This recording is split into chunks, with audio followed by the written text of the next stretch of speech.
صحیح مسلم اور بخاری کی روایت، حضور علیہ الصلوۃ والسلام نے فرمایا عورت سے شادی 4 وجہ سے کی جاتی ہے۔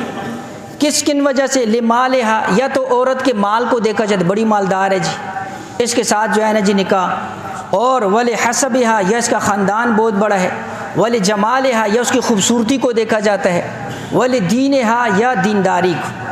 اللہ کے نبی علیہ الصلوۃ والسلام نے فرمایا فاظفر بذات الدین، دین کو ترجیح دو، تربت یداک، تمہارے ہاتھ خاک آلود ہوں۔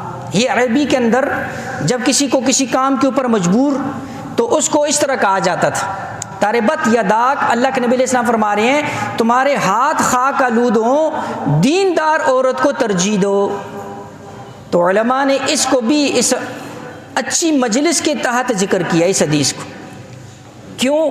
اس لیے کہ جس عورت کے اندر دینداری غالب ہوگی اس عورت کی صحبت سے اس کے پورے خاندان کے اندر دینداری آئے گی، اس عورت کی صحبت سے اس کے گھر والے کے اندر جو ہے نا جی دینداری آئے گی، اس کی وجہ سے اس کی اولاد کے اندر آنے والی نسلوں کے اندر دینداری آئے گی۔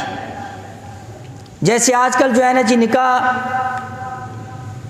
لیکن اب نکاح کی بنیاد باقی 3 چیزوں کو بنایا جاتا ہے، لیکن دینداری کو کہیں بالکل آخر کے اندر رکھا جاتا ہے۔ ظاہری شکل و صورت کو بس دیکھا جاتا ہے۔ اولاد کی بھی ترجیح کیا ہوتی ہے؟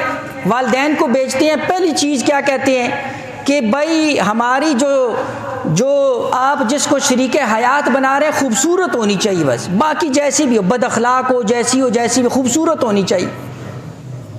پھر اس چکر کے اندر کیا ہو رہا ہے؟ آپ دیکھو نا طلاقوں کی شرح کتنی زیادہ ہے، کتنی عام ہو چکی ہے۔ اس لیے اللہ کے نبی علیہ الصلوۃ والسلام نے فرمایا دیندار عورت کو ترجیح دو، اگرچہ اس کے جو ہے نا جی حسن کے اندر کمی ہے، مال کے اندر کمی ہے، حسب نسب کے اندر کمی ہے، لیکن دیندار ہے، ایسی عورت کو ترجیح دو۔ ورنہ پھر دیکھ لو جو عورت دیندار نہیں ہوگی اس کی آنے والی نسلوں کے اندر سے کہاں پر پھر نیک لوگ پیدا ہوں گے؟ وہاں سے تو پھر ایسی جیسے موجودہ حالات ہیں۔